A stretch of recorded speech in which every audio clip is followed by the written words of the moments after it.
الحمدللہ نحمده ونستعینه ونستغفره ونؤمن به ونتوکل علیہ ونعوذ باللہ من شرور انفسنا ومن سیئات اعمالنا من يهده الله فلا مضل له ومن يضلله فلا هادي له ونشهد أن لا إله إلا الله وحده لا شريك له ونشهد أن محمدا عبده ورسوله أما بعد فأعوذ بالله من الشيطان الرجيم بسم الله الرحمن الرحيم الحمد لله رب العالمين الرحمن الرحيم مالك يوم الدين إياك نعبد وإياك نستعين اهدنا الصراط المستقيم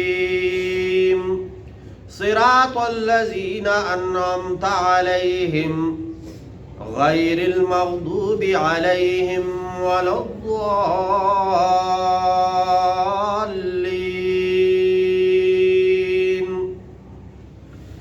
بسم الله الرحمن الرحيم قل هو الله أحد الله الصمد لم يلد ولم يولد ولم يكن له كفوا أحد بسم الله الرحمن الرحيم قل أعوذ برب الناس ملك الناس إله الناس من شر الوسواس الخناس الذي يوسوس في صدور الناس من الجنة والناس صدق الله مولانا العظيم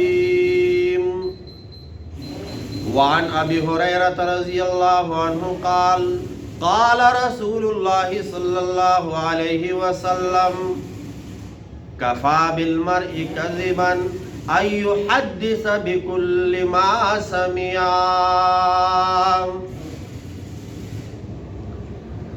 سبحان ربك رب العزة عما يصفون وسلام على المرسلين والحمد لله رب العالمين درود شریف پڑھ لیں اللہم صلی علی محمد وعلی آل محمد كما صليت على إبراهيم وعلى آل إبراهيم إنك حميد مجيد اللهم بارك على محمد وعلى آل محمد كما باركت على إبراهيم وعلى آل إبراهيم إنك حميد مجيد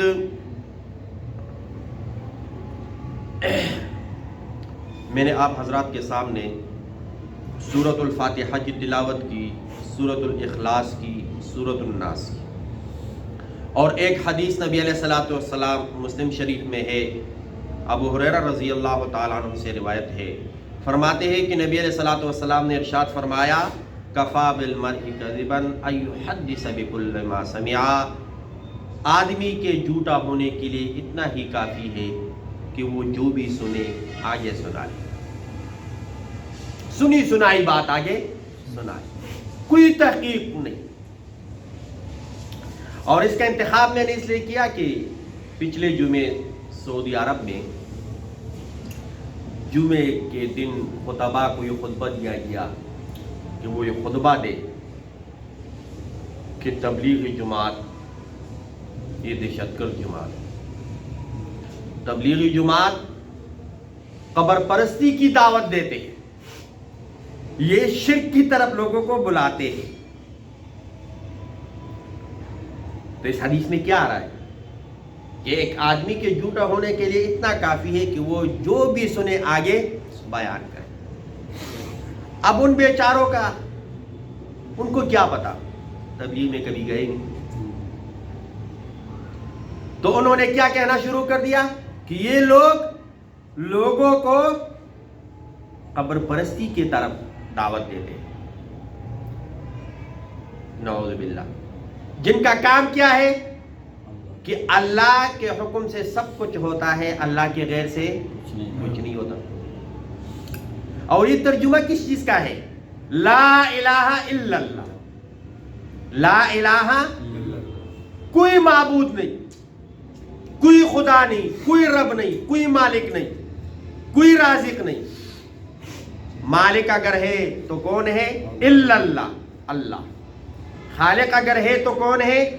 الا اللہ۔ رازق اگر ہے تو کون ہے؟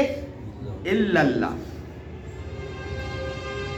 اور میں نے سورۃ الفاتحہ کی تلاوت کی، الحمدللہ رب العالمین۔ تو تبلیغی حضرات کیا کرتے ہیں؟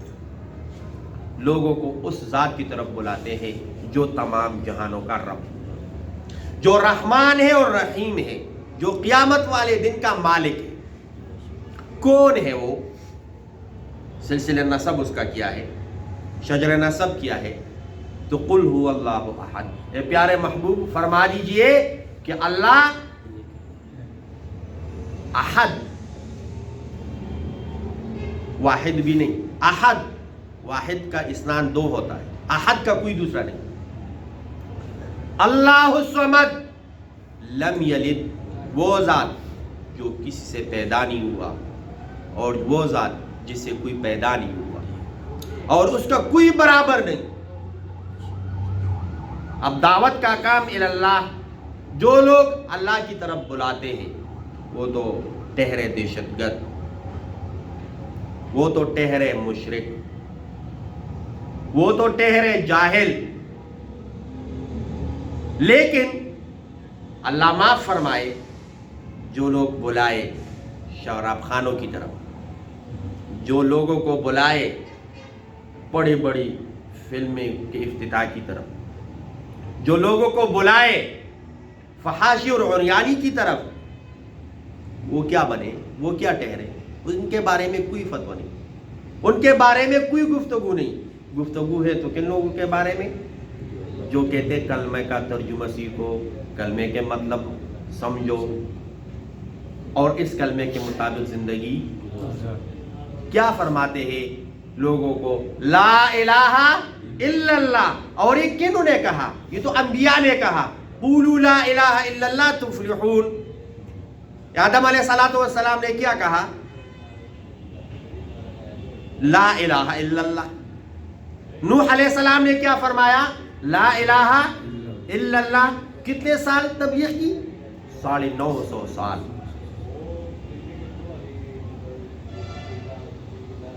قولوا لا الہ الا اللہ تفلحون، کامیاب ہو جاؤ۔ یہی ابراہیم علیہ السلام نے کہا، تیرا رب کون ہے؟ اللہ۔ حالانکہ ہم سنتے ہیں جو آزر ہے ابراہیم علیہ السلام کے والد، بتوں کا کام بناتے بھی تھے، بیچتے بھی تھے۔ لیکن اللہ رب العزت نے بت پرستوں کے گھر میں ایک ایسے نبی کو مبعوث فرمایا جو ابو الانبیاء کہلایا، جس کا بیٹا نبی، جس کا پوتا نبی، جس کا پڑپوتا نبی۔ تو انہوں نے کیا کہا؟ لا الہ الا اللہ تفلحون۔ اس طرح موسیٰ علیہ السلام کو جب اللہ رب العزت نے مبعوث فرمایا، جاؤ فرعون کی طرف، انہو طغا، وہ سرکش ہو چکا ہے، اور سرکشی میں اپنے انتہا کو پہنچ چکا ہے، اور یہ کہہ چکا ہے انا ربکم الاعلی، کوئی اور نہیں، سب سے بڑا خدا، سب سے بڑا رب کون ہے؟ وہ فرعون نے اپنی طرف اشارہ کیا کہ میں ہوں۔ تو موسیٰ علیہ السلام نے فرعون کے سامنے جا کر کیا تبلیغ کی؟ قولوا لینا، نرم بات کرو، گفتگو کرو۔ تو اس نے کیا کہا؟ لا الہ الا اللہ تفلحون۔ لا الہ الا اللہ تفلحون۔ اس طرح آگے جاؤ، عیسیٰ علیہ السلام نے کیا فرمایا؟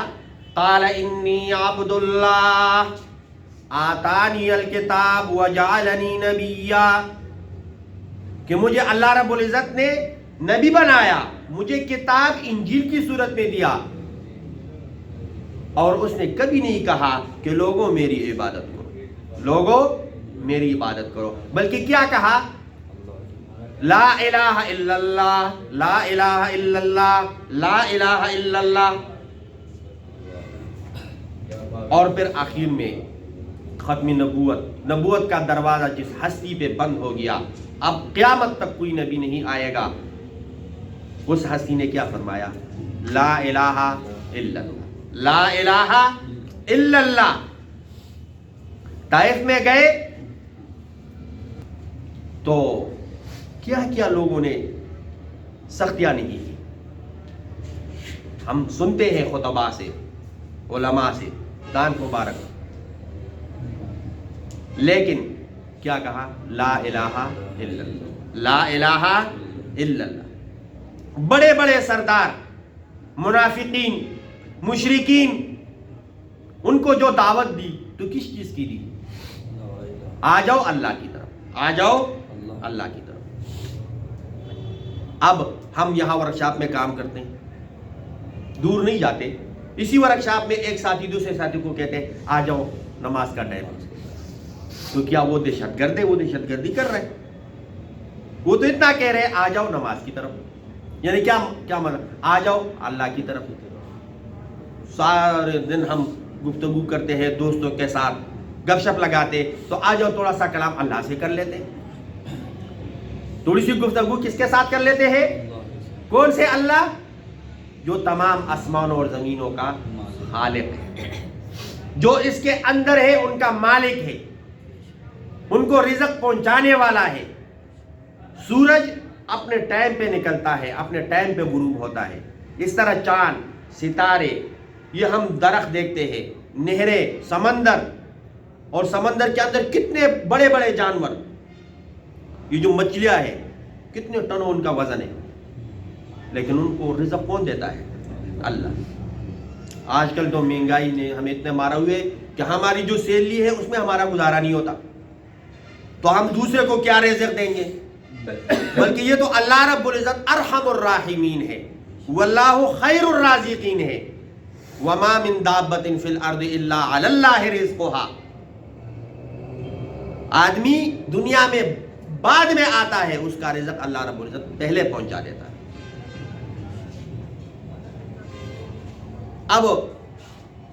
اب میں جو آپ کو کہہ رہا ہوں، یہ میں کیا کہہ رہا ہوں؟ یہ میں تبلیغ کر رہا ہوں۔ تبلیغ ہے کیا مطلب؟ یعنی دین کی بات آپ کو پہنچا رہا ہوں، دین کی بات آپ کو پہنچا رہا ہوں۔ اب آپ لوگ آپس میں بیٹھے ہو، ایک نے دوسرے کو گالی دی، دوسرے کا نہیں، گالی مت دیا کرو۔ کسی نے جھوٹ بولا، جھوٹ مت بولا کرو، اللہ ناراض ہوتا ہے۔ تو اس نے یہ تبلیغ کی، اس کو اچھی بات پہنچائی، اور کیوں نہ پہنچائے؟ نبی علیہ الصلوۃ والسلام کا حدیث مبارک ہے، بلغوا عنی ولو آیا، پہنچاؤ لوگوں کو میری طرف سے، چاہے ایک آیت کیوں نہ ہو، چاہے ایک آیت ہو، ایک مسئلہ کیوں نہ ہو، ایک لفظ کیوں نہ ہو، میری طرف سے پہنچاؤ، میری طرف سے۔ اور ایک اور جگہ پر جو حجۃ الوداع، آخری خطبہ نبی علیہ الصلوۃ والسلام نے ارشاد فرمایا، جس میں کیا فرمایا؟ الیوم اکملت لکم دینکم واتممت علیکم نعمتی ورضیت لکم الاسلام دینا۔ اس میں ایک جملہ یہ بھی ارشاد فرمایا تھا کہ بلغ الشاہد الغائب، چاہیے کہ جو حاضر ہے یہ میری باتیں ان لوگوں تک پہنچائے جو یہاں نہیں ہے، جو غائب ہے۔ جو یہاں نہیں ہے وہ کیا ہے؟ اب فرض کرے میں یہاں پر آپ لوگوں کو آج کہہ رہا ہوں کہ نماز فرض ہے، 5 وقت نماز پڑھنا کیا ہے؟ فرض ہے۔ رمضان کے روزے رکھنا کیا ہے؟ فرض ہے۔ آپ نے یہ بات سن لی، اب یہاں پر آپ کی جو گھر والی ہے زوجہ، وہ تو گھر بیٹھی ہوئی ہے، یہاں تو نہیں بیٹھی ہوئی، آپ گھر جاتے ہیں، گھر میں کہہ دیتے ہیں کہ آج مسجد میں مولوی صاحب یہ کہہ رہے تھے کہ 5 وقت کا نماز یہ پڑھنا کیا ہے؟ فرض ہے. رمضان کا روزہ رکھنا کیا ہے؟ فرض ہے. تو جب آپ نے یہ بات کر دی تو آپ نے جو میرے سامنے آپ حاضر ہو، آپ نے غائب تک بات پہنچا دی. غائب تک بات ہو پہنچا دی. اب آپ سب بولے ہمارا یہ عقیدہ ہے کہ نہیں کہ آخری نبی کون ہے؟ حضرت محمد صلی اللہ علیہ وسلم. اس کے بعد کوئی بھی نبوت کا دعویٰ کرے گا تو وہ جھوٹا ہوگا، کذاب ہوگا، دجال ہوگا. اور امام ابو حنیفہ رحمۃ اللہ علیہ تو یہاں فرماتے ہیں کہ اگر کوئی نبوت کا دعویٰ کرے تو ان سے دلیل بھی نہ مانگو کہ آپ کے پاس کیا دلیل ہے کہ تو نبی ہے. اگر تو دلیل مانگو گے اس کا مطلب یہ کہ تجھے یقین نہیں ہے کہ نبی علیہ الصلوۃ والسلام آخری نبی ہے.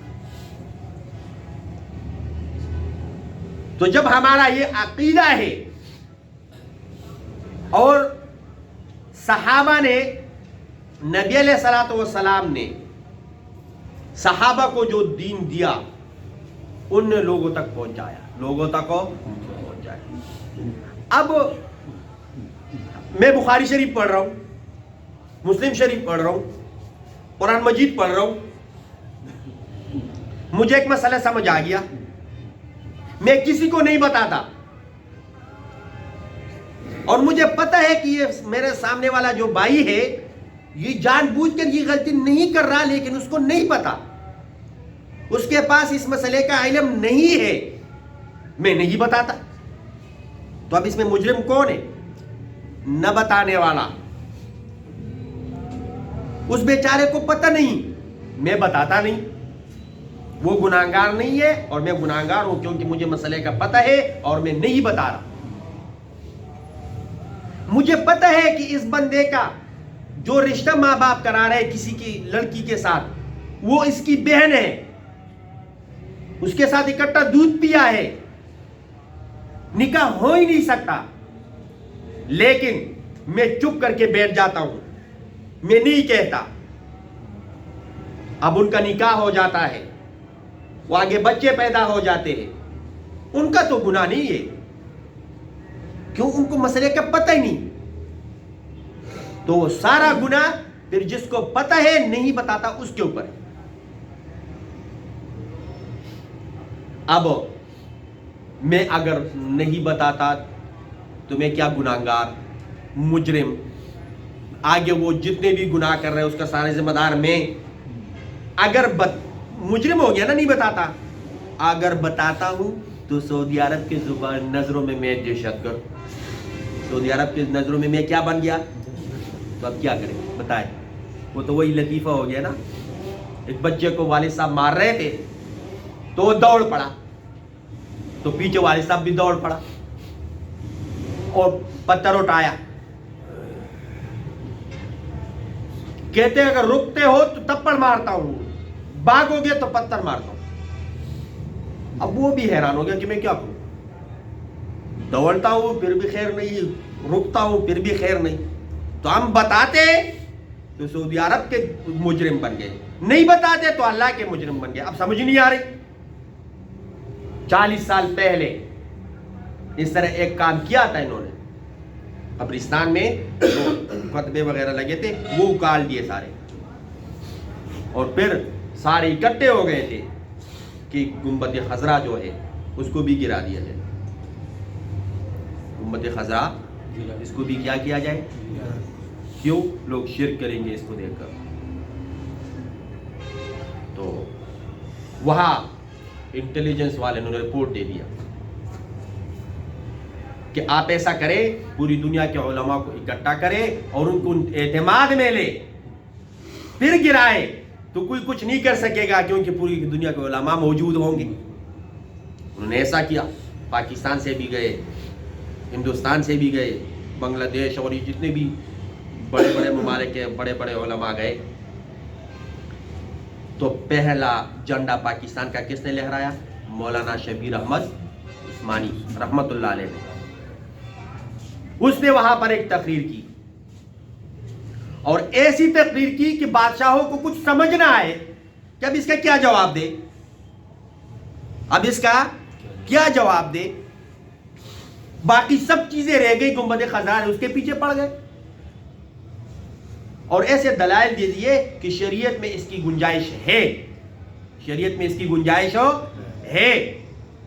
گراؤ گے تو گناہ گار ہوگے. تو انہوں نے ہاتھ اٹھا دیے، کلے کر دیے، کہتے ہم تو اس کا کوئی جواب نہیں دے سکتے. یہ مفتی اعظم کے پاس چلے جاؤ. کس کے پاس چلے جاؤ؟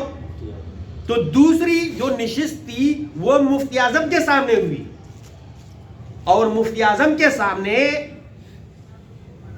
3 بندوں نے تقریریں کی، انڈیا اور پاکستان والوں نے، اور ان کے آنکھ کے کھول دی، اور وہ باز آئے. گنبد خضرا گرانے سے کیا آئے؟ باز آئے.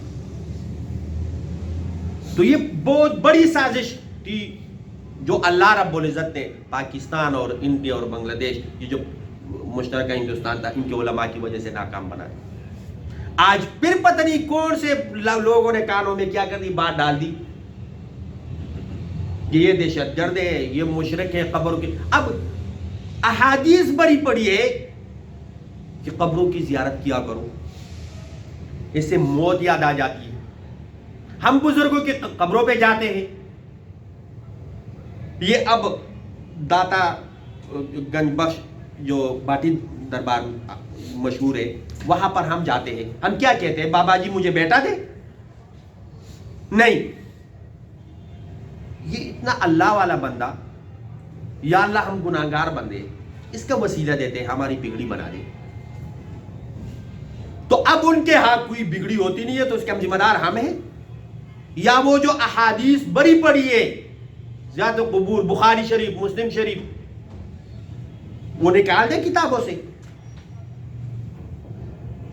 اللہ رب العزت رحم فرمائے.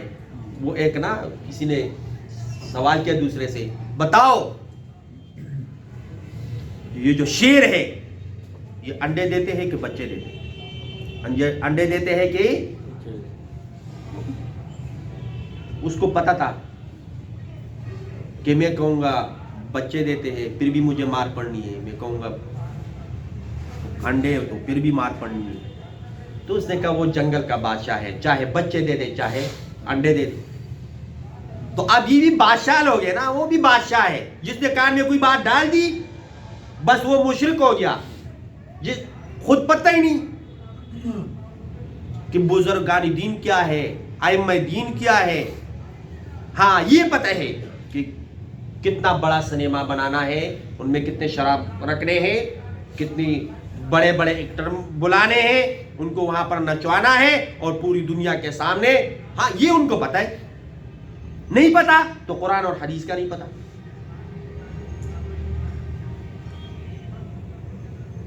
ابھی ایک بندہ جاتا ہے روز رسول کے سامنے، الصلاۃ والسلام علیک یا رسول اللہ کہہ دیتا ہے،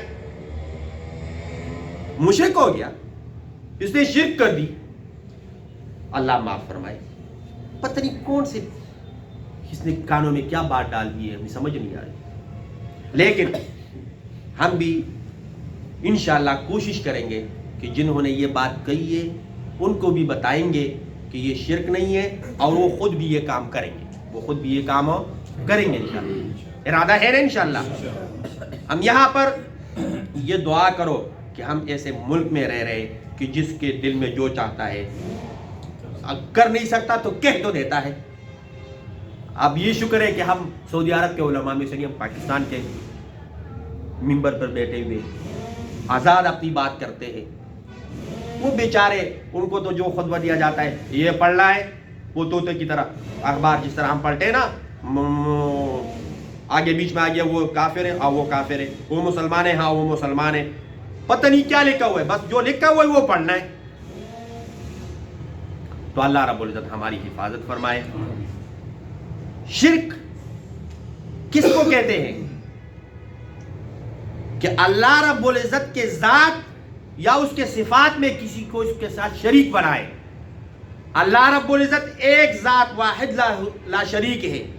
کوئی یہ صفات کسی اور کے لیے کہے کہ وہ اللہ ہے یا وہ خدا ہے، وہ معبود ہے اور وہ بھی واحد لا شریک ہے، تو اس نے شرک کیا اور شرک فی ذات کیا.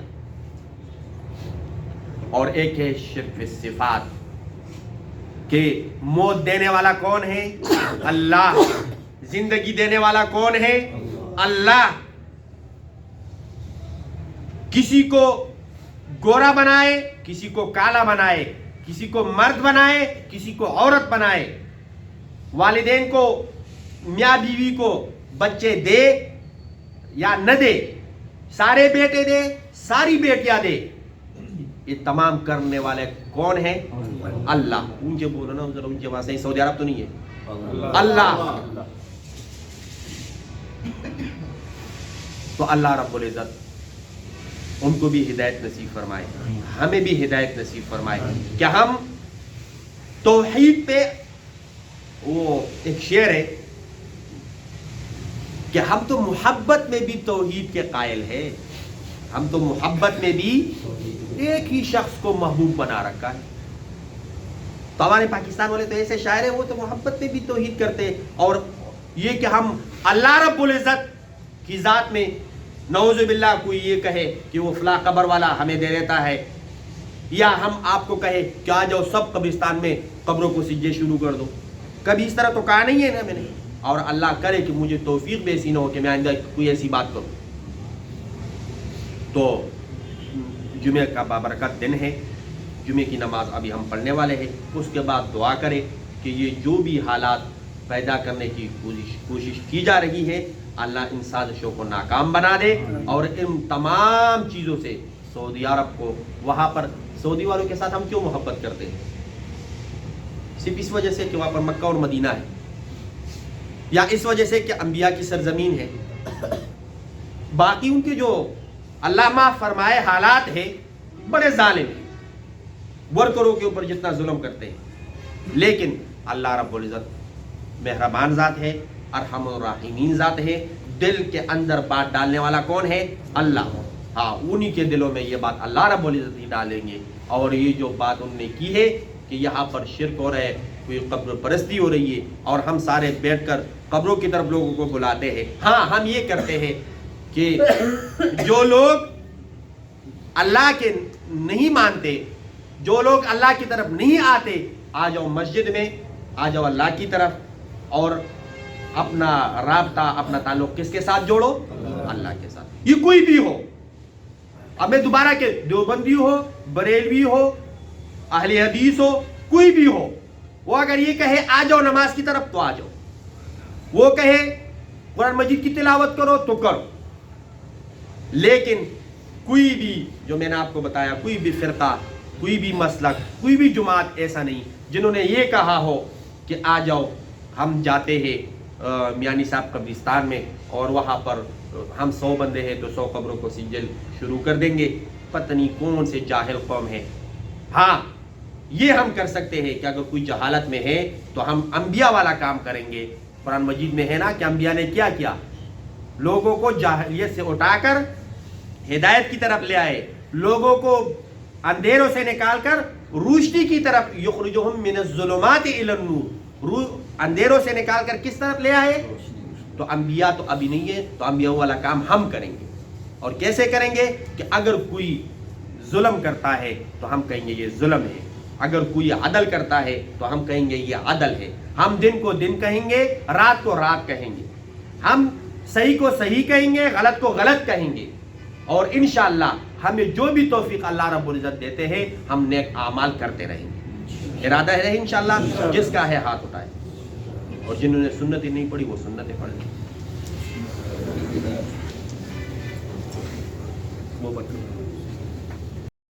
السلام علیکم. اس ویڈیو کو لائک کریں اور شیئر کریں، اور ہمارے چینل کو سبسکرائب کریں، اور بیل آئیکن دبانا مت بھولیے گا. شکریہ.